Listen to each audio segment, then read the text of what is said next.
Hey, it's 98.7 The Peak. We are on the line with David Koechner. He is going to be at the Comedy Spot this week on October 7th, 8th, and 9th. David! Hi. Hi, how are you? Is this the peak? Are we at the top? It is the peak. Over the top, always over the top. Oh, I love it. There are very few people that I'm actually excited to talk to just because they never live up to whatever. So I'm going to set the bar pretty high for you right off the bat, but you're one of those people. Holy smokes, Monica, are you getting this? Yeah, I don't believe him, though. So tell us when you're doing your stand-up shtick. Friday, Saturday, Sunday. Okay. And are you a couple shows each day? I think 2 Friday, 2 Saturday, 1 Sunday. Is that something that you've been doing forever as the funny guy shtick? Or? Well, here's where I started. I started in Chicago. I moved there to study at the Second City, and I ended up studying at a place called the Improv Olympic, or it's known as the IO now, with this improv guru named Del Close. Made a huge impact on my life. And I was fortunate to be in Chicago in a time where there's an amazing confluence of talent there. I was there with Chris Farley, Mike Myers, Steve Colbert, Steve Carell, Nancy Walls, Amy Poehler, Tina Fey, Rachel Dratch, Horatio Sands, Adam McKay. It was crazy. You didn't even know that until you go on 10 years past that, and you're like, holy smokes, we were all there at the same time. So we were all doing sketch comedy back then, improv and sketch comedy. And as the years go on, I've always continued to do improv and stuff like that. But it gets harder and harder to organize groups and whatnot. And so if you want to go out and do live performance and actually get paid for it, you have to do stand-up. And I really love doing live. And so that's a way that I can go up anytime. You don't have to organize. All you have to do is get up by yourself. You can go up in L.A. and do 10 minutes here and there. You can go out on the road and do a week. And so that's what it is. I love doing live. I love doing, comedy is obviously a passion of mine. Hey, Dave, I got a question for you. This is Jerry. My favorite role that you've played in a movie, my favorite character that you've done is your manager in Waiting. Thank you. What is your favorite character that you've played? I've got tons of them, but my recent favorite is Nathan from Extract. Did you see the Mike Judge movie Extract? I have not seen that. I play this annoying nudge of a neighbor who he's one of these guys. He's always waiting for you to get home. And Jason Bateman's character is like, oh, no, every time.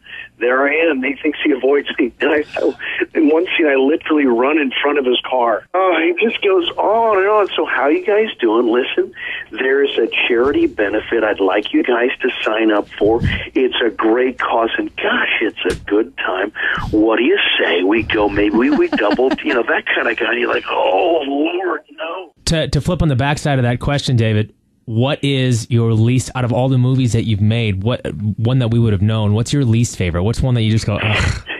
Do you want to be honest or politically? Yeah, no, honest, straight up honest. I love everything I've done. There's got to be one you love a little less. Oh, Donnie the Retard from Larry the Cable Guy movie. Okay, that was easy. Yeah. That's awesome. With the improv group and all the famous people we all know that you're good friends with and hung out with, who would you say now makes you laugh the most? And no offense to the ones you don't choose, because I know you probably have tons of funny friends. Everyone tickles everybody in a different way. Like some people might like one comic, and another person right beside you go, I don't like that guy, or I don't get it. So it's all subjective. It's like music.